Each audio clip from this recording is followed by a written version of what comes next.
எட்டி தொடும் வயது இது ஒரு வெட்டுக்கத்தி போல் இருக்கும். அதிசயம் என்னவென்றால் அதன் இரு பக்கம் கூறிருக்கும்.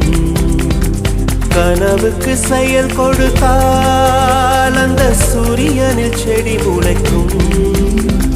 புலன்களை அடக்கி வைத்தால் தினம் புது புது சுகம் கிடைக்கும்.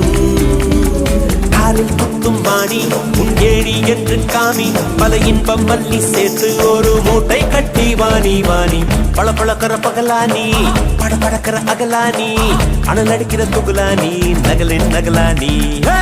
மழை அடிக்கிற முகிலானி, திணற அடிக்கிற திகிலானி, மனம் மணக்கிற அகிலானி, முள்ளா மலரானி.